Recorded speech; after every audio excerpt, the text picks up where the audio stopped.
Bonjour Karl. Bonjour. Karl Pinault, 2 ouvrages en tout cas présentés aujourd'hui. Oui. Le Nantais et pour quelques millions. Oui.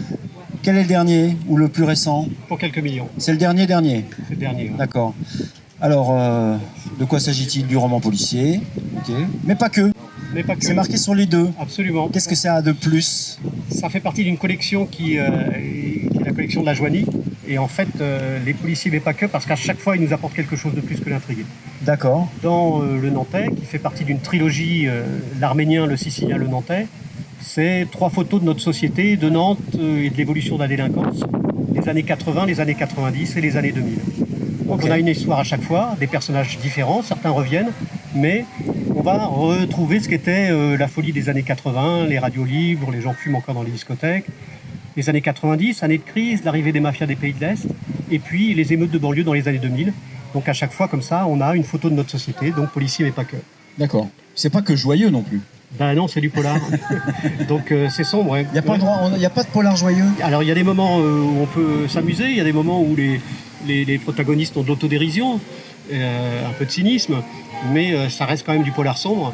Oui. Le dernier, celui-ci, pour quelques millions, commence à Paris sous la Tour Eiffel, le meurtre d'une femme sur une péniche aménagée. L'intrigue et les personnages nous emmènent sur Cuba.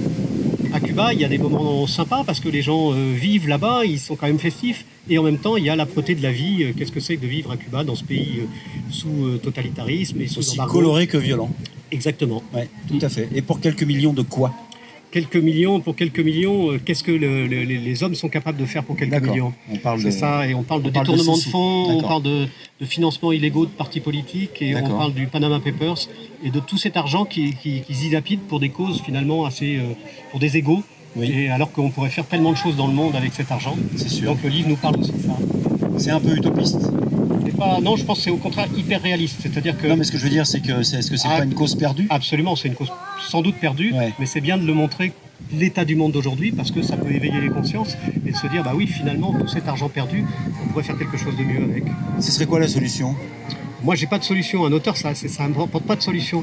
Un auteur, ça montre des photos de l'existant, l'état. Moi, je fais jamais de jugement.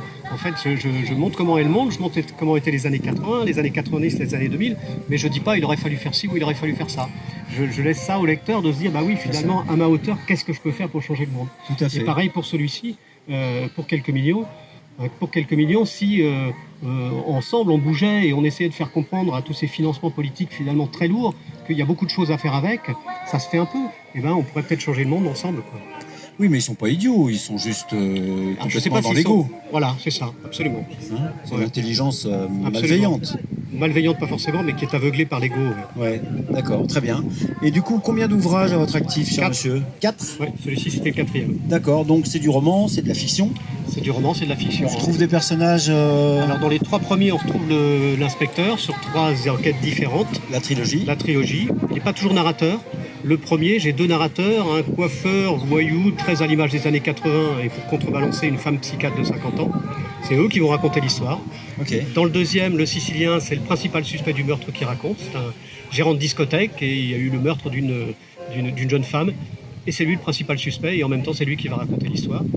Et par contre, dans le troisième, mon policier qu'on a connu dans les 2 premiers, eh bien, je lui donne la parole, le lecteur rentre dans sa tête et il va raconter l'histoire de ce troisième épisode de la trilogie. Voilà, une fabrication toujours avec des facettes différentes, Des facettes au niveau de l'axe, quoi, d'approche. C'est ça, puis se rappeler la folie des années 80, l'émergence des petits groupes musicaux, l'arrivée des radios libres. C'est des choses qu'on a alors quoi, obligées, c'était mieux avant ou quoi? Je sais pas si c'était mieux avant. Moi j'ai connu avant, j'aimais bien avant en tout cas. Maintenant, est-ce que c'était mieux avant? Il y a toujours des belles facettes et des facettes un peu moins sympas dans chacune des décennies. Très bien. Merci Karl Pinault. Alors le Nantais, pour quelques millions, 2 autres ouvrages, toujours à la Joanie? Oui, absolument. Oui, fidèle? Oui. D'accord, très bien. Longue vie à tous ces romans. Merci beaucoup. Sympa. Merci Karl. Merci.